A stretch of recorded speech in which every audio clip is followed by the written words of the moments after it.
Buenas noches y una bienvenida muy cálida a un nuevo espacio de psicoanime. Qué necesario es bajar el ritmo después de todo el día y encontrar este rincón para pensar un poco con calma. Totalmente. Es el mejor momento, sin duda. Cuando el ruido externo por fin se apaga, podemos analizar mejor lo que ocurre por dentro. Y bueno, la mente que traemos hoy es fascinante.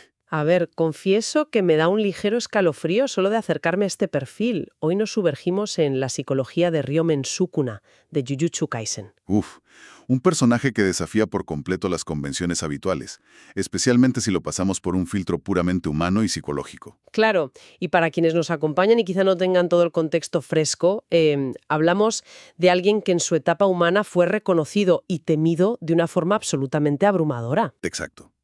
Alguien cuya conciencia, siglos después, acaba habitando de forma forzada en el cuerpo de un recipiente, el joven Yuji Itadori. Y ahí, justo ahí, es donde mi cabeza hace un cortocircuito emocional.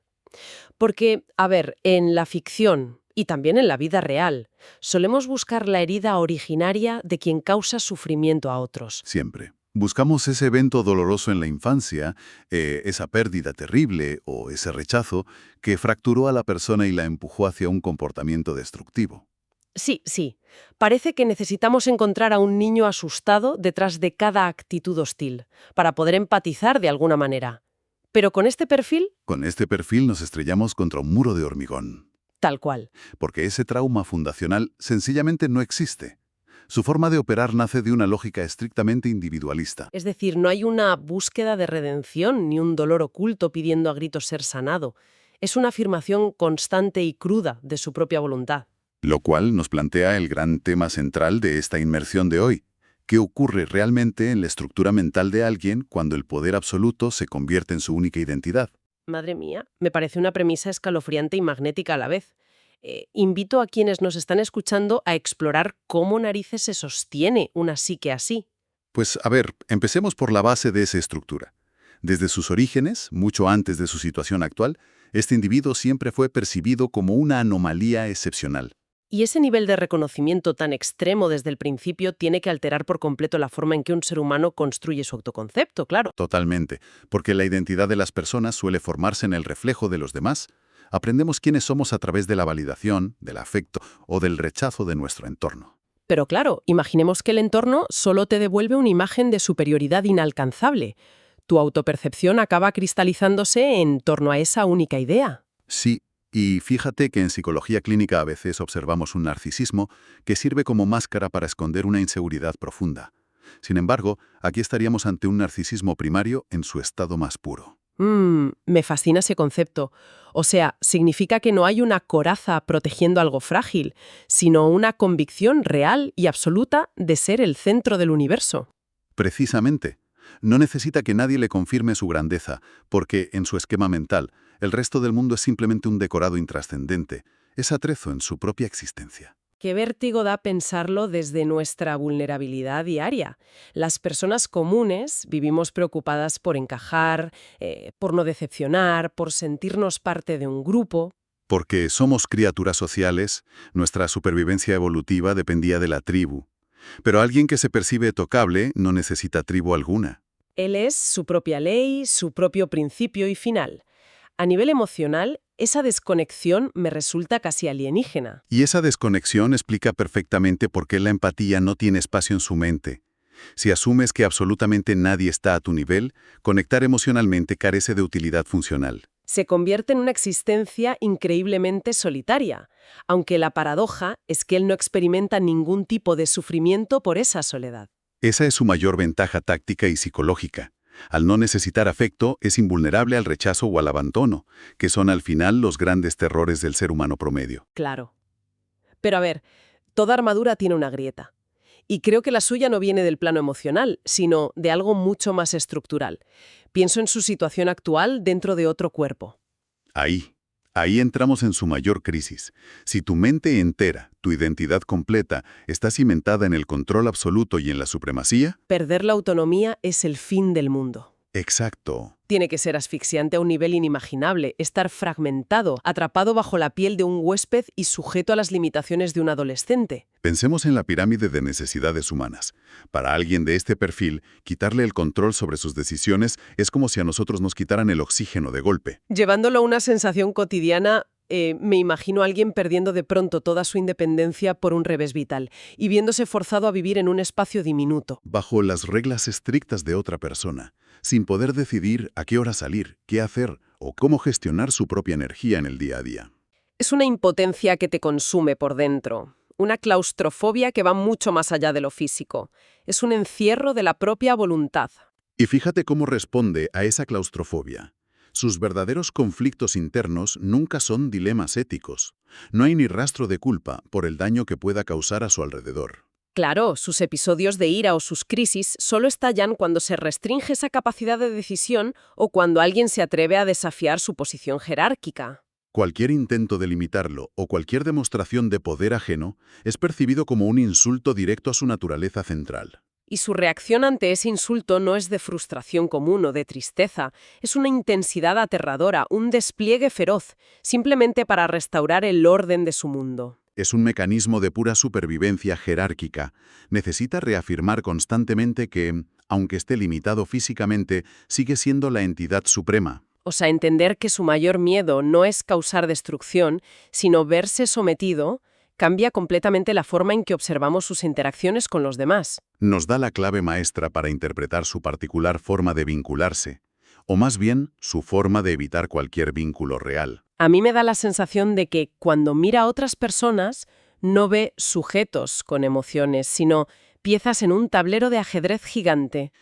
El enfoque es absolutamente utilitario, y lo vemos muy claramente en la diferencia de trato que tiene con su recipiente frente a otros perfiles, como Megumi Fushiguro. Esa dinámica es súper reveladora. Con su recipiente no hay más que hostilidad porque representa la jaula, pero con Megumi hay un interés evidente.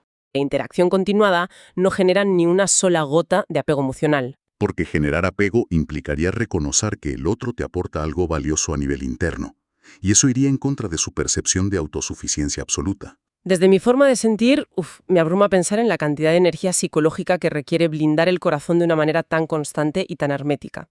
Exige un sistema de defensas complejísimo. Utiliza el desprecio sistemático casi como un escudo táctico de forma continua. Me pregunto si ese nivel de frialdad y esa necesidad de minimizar a los demás no esconde muy en el fondo un rechazo brutal a la propia vulnerabilidad. Es que, en psicología, minimizar al otro suele ser la herramienta más rápida para no tener que reconocer su valor. Y reconocer el valor ajeno implica inevitablemente ceder una porción de poder. Y ceder poder es inadmisible en su código de conducta. Al menospreciar a todos a su alrededor, se asegura de que nadie pueda acercarse lo suficiente para ser importante. Esta dinámica, aunque aquí está llevada a un entorno de ficción, tiene reflejos muy nítidos en perfiles humanos que podemos cruzarnos en nuestro día a día. Ya, es tristemente cierto. Pienso en esas corrientes de individualismo radical, personas que se aíslan afectivamente porque consideran que necesitar a otros es una debilidad inaceptable. Vemos actitudes de intimidación o de superioridad constante en entornos laborales o incluso en relaciones interpersonales, que funcionan como barreras preventivas. Mantienen una dominancia psicológica asfixiante sobre sus parejas o compañeros de trabajo, simplemente para evitar que se cree un lazo verdaderamente recíproco. Porque la reciprocidad da miedo. Exige negociación, empatía y, sobre todo, soltar el control de la narrativa para dejar que el otro también influya en ti. Y construyen esos muros gigantescos de arrogancia, les garantiza que nadie pasará esa línea. Es una forma de rechazar al mundo antes de que el mundo tenga la oportunidad de rechazarles a ellos. Esa es una lectura profundísima. Al eliminar de la ecuación la posibilidad de ser vulnerable, se genera una ilusión de seguridad absoluta e impenetrable. Todo esto me lleva a reflexionar sobre por qué personajes con perfiles tan oscuros consiguen removernos tanto por dentro cuando analizamos sus motivaciones reales. Creo que funcionan como un espejo humano implacable. Nos obligan a mirar de frente partes de la psique que nuestra propia sociedad nos enseña a reprimir desde que nacemos. Me recuerda un montón a eso que mencionan algunas corrientes psicológicas sobre nuestra parte oculta, ese lugar donde guardamos los impulsos más egoístas y menos civilizados. ¿Te refieres a la sombra de la que hablaba Carl Jung? Esa zona de la mente que actúa como receptáculo de todo lo que consideramos moralmente inaceptable o limitante. Exactamente. La mayoría de nosotros mantenemos esa sombra bajo control porque valoramos la conexión social y entendemos que convivir exige límites éticos. Pero Sukuna representa a alguien que camina libremente con su sombra desatada, sin la represión del contrato social. Simboliza el poder sin el freno de la empatía. Es la materialización de una fantasía muy oscura del ego. Esa idea de poder hacer siempre nuestra voluntad sin tener que rendir cuentas jamás a nadie. Y a la vez nos muestra las consecuencias devastadoras de dejar que esa voluntad individual opere sin la barrera de nuestra humanidad compartida. Sí. El resultado es destructivo para el entorno, claro, pero también es profundamente revelador sobre uno mismo. Nos lleva de cabeza a lo que podríamos llamar la paradoja de la dominación.